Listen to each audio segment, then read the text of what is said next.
How's it going, guys? Dalton Darnell here with 310 Ranch Life. In this instructional video, we're going to walk you through and break down the Viento hip shot.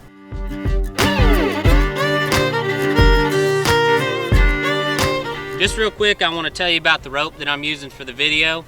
This is a Senko tri-lead poly. It's our heaviest poly rope, and it's also got a ton of life. It's really great for these big draping fancy heel shots. I've modified the rope just a little bit so you can see some of the finer details throughout the video.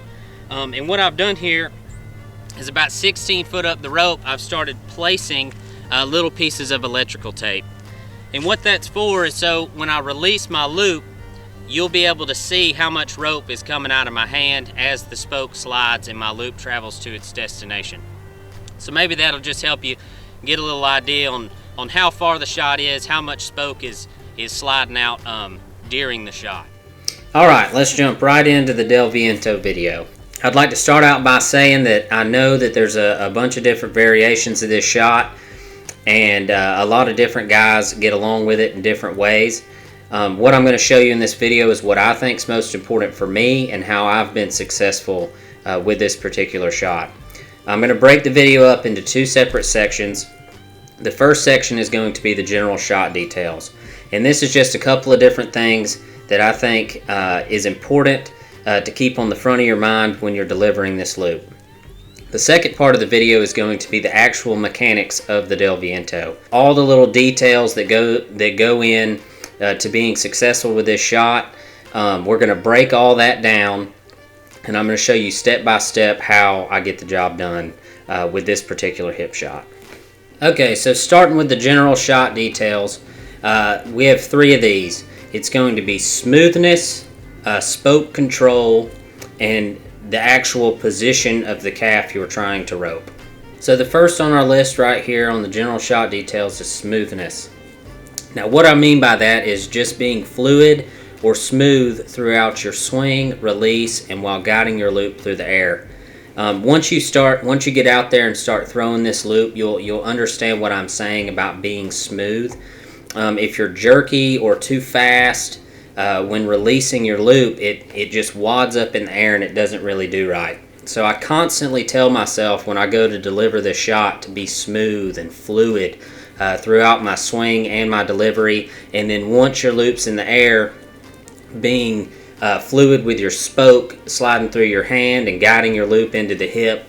All of those things are very, very important for this shot to one, look really good, and two, make contact with the calf properly. The second detail we're going to talk about is spoke control. And all this is allowing your spoke to run through your hand with little to no friction as your loop's traveling through the air. And what this does is it allows you to maintain constant contact with your loop throughout the entire shot. So you have a lot of control over where your loop goes. And when you're going to bring it back in to set the trap, your hand's already there on the spoke. Now, on a little side note, you can deliver and set this trap without holding your spoke.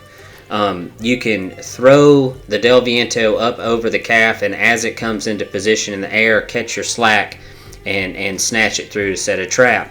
I do find that there is less room for error when maintaining constant contact with your loop. So I prefer to let the spoke slide through my hand and maintain that contact with that loop at all times. It does take quite a bit of practice to get really good at allowing that spoke to run through your hand freely. Just work at it and keep that on the front of your mind as you're throwing this shot to let that spoke run freely. So the last general detail we're going to talk about is the position of your calf. And all I mean by that is you want to make sure that your calf is in a favorable position for your trap to get set. So you need to be paying really close attention to the calf's feet, making sure that they're far enough apart that your loop can come in and do what it needs to do. If they're not, you just need to communicate with your header back and forth, make him take a step, see if he'll walk backwards or whatever you need to do to get that calf in the right spot for your loop to have enough room to slap under the animal and to try to catch 2 feet. Okay, so now that we got that covered, let's get into the mechanics of the Viento. What we're going to go over here is loop size, splitting your spoke, the angle of your swing, point of delivery, your hand motion through the release, what to do while the loop is traveling, when to bring your loop back, your loop's flight path and creating the flop, and then picking up your slack and reaching for 2. So we'll start with loop size here.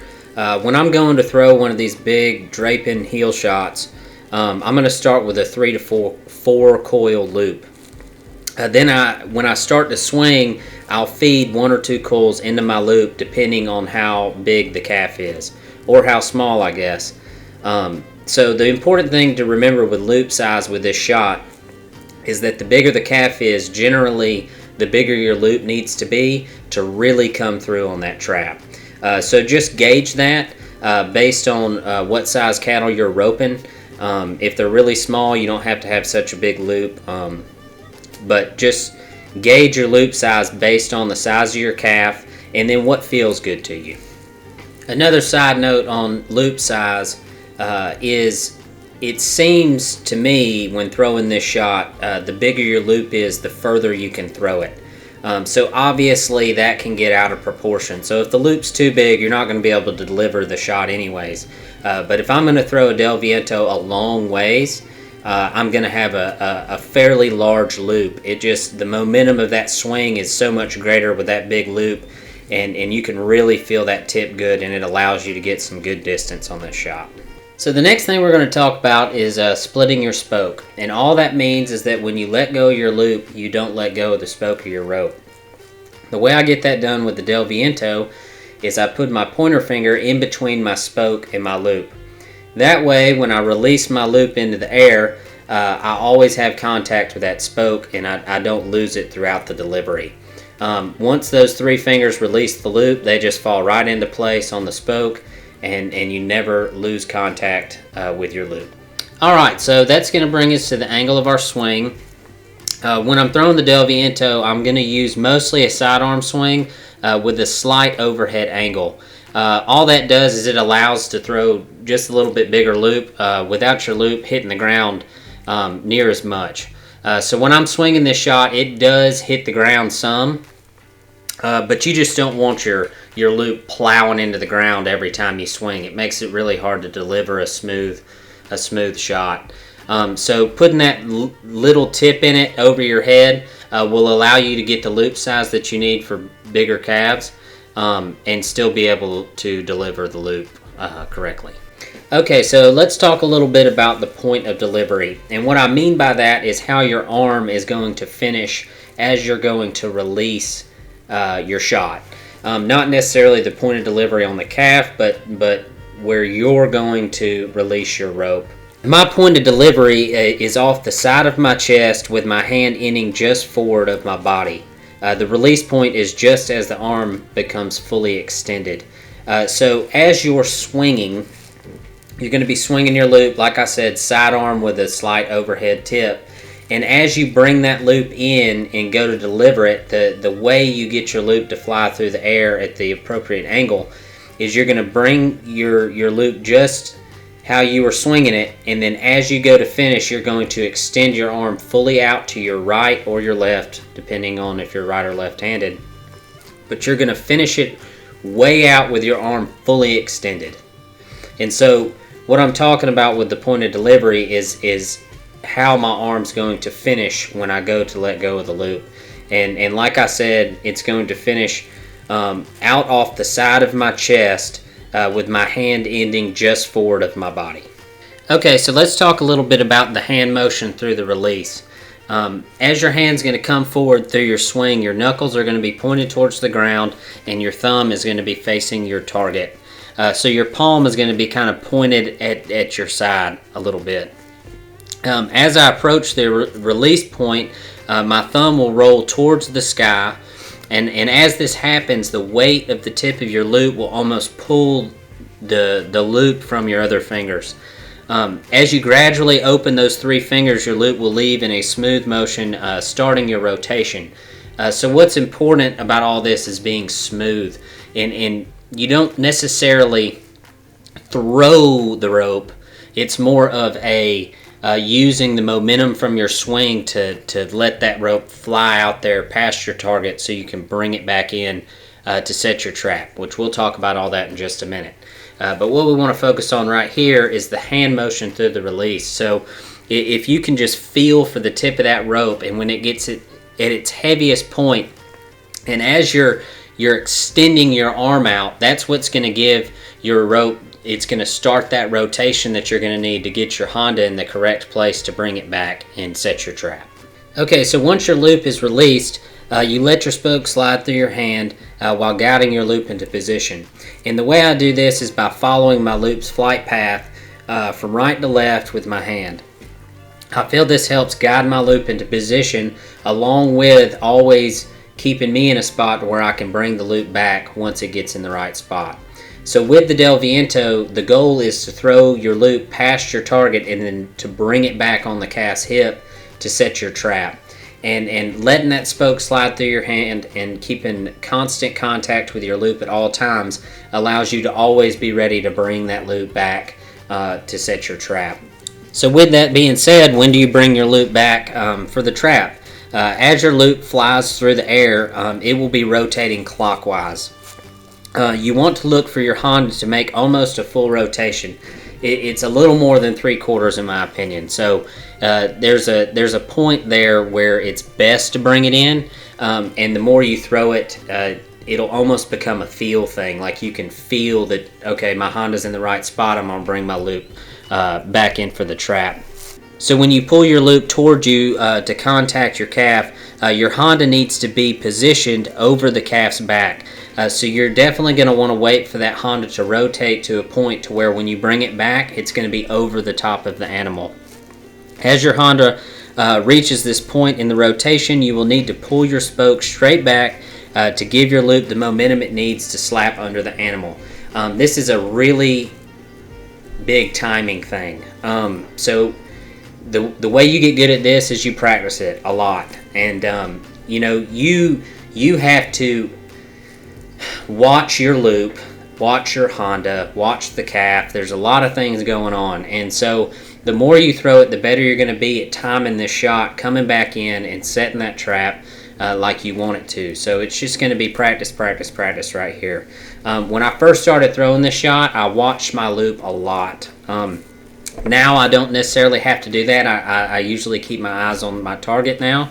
But in the beginning, I really watched and paid attention to that Honda and where it was at in the rotation, and when I brought it back, what set the best trap. So I would really pay attention to your Honda, making sure you have enough rotation in your loop. If your loop rotates really slow, you need to throw it really high. If it rotates really fast, you can throw it a little lower. So just playing with those speeds and loop sizes is going to greatly affect when you bring it back. But in my opinion, your Honda being over the back of the calf and then almost making a full rotation around is usually the perfect way to get that trap to slap in there good. Okay, so now we can talk about the flight path of the loop and then creating the flop. So when I deliver this shot and it leaves my hand, it is going to fly behind, over, and past the calf. Cannot stress that enough. It has got to go past the calf. If it does not go past the calf and you bring it back, it will never set a trap.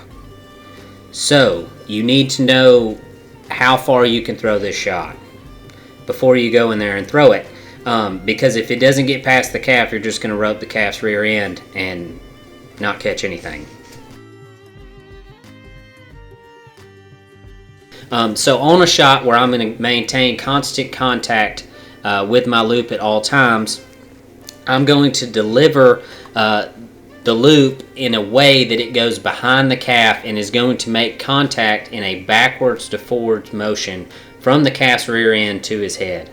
Now the reason I do that is because I feel like that backwards to forwards motion gives my loop a bunch of momentum, and it really drives the tip of that rope under that calf to set the trap. So when I'm talking about creating the flop, really all I'm talking about is your rope flopping in there under the calf, or really slapping under there and making a good solid trap. And a couple of things are important in my opinion for that. Especially with the Viento, I like for my top strand to hit pretty deep on the calf. Deep on his rear end is what I'm talking about. So that way the trap does not fall off. There's a lot of moving parts to this shot. You're pulling your rope and there's a lot of stuff going on. So if it really ropes the rear end of that calf really well, and it's coming in from that backside angle and hits deep, and then the second part of that is your bottom strand making contact with the calf's legs or the ground right behind his legs. And what that really does is it really drives your rope underneath the calf, and it really set a nice trap. So that's all I mean by creating the flop is really having a specific destination for that rope will really increase your percentages, solely based on the fact that the rope's going to go in there better if it hits that way. So once the trap is set, I like for my header to be watching for me to get all my slack off the ground. If your header leaves too early, it's very hard for you to get your slack out of your rope and catch 2 feet. So in that situation, sometimes you'll lose a foot and sometimes your trap will just fall off altogether, and that can just be an absolute heartbreaker. So communication is key at this point. Just make sure that your header knows what you need to be successful. With all that being said, sometimes the calf just leaves.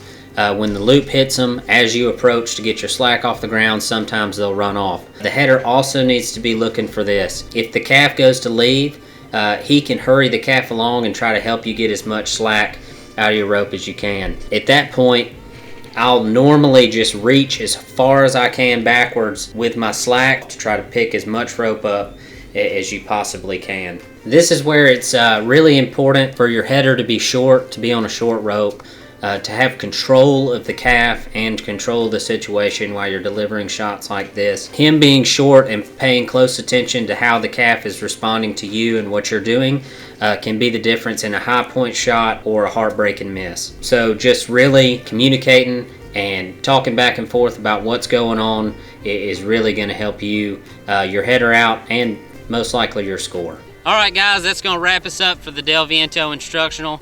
I sure hope you got a lot out of it.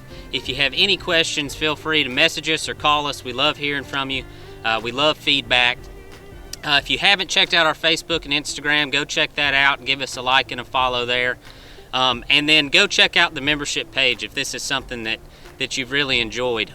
We have a forehand turnover video on the page, and we're also working on a backhand turnover for the instructional site, and tons of other stuff on there, tons of other content. So if you haven't checked that out, check it out, and let us know what you think. We sure do appreciate you guys watching the videos, and we sure enjoy making them. Y'all have a good one.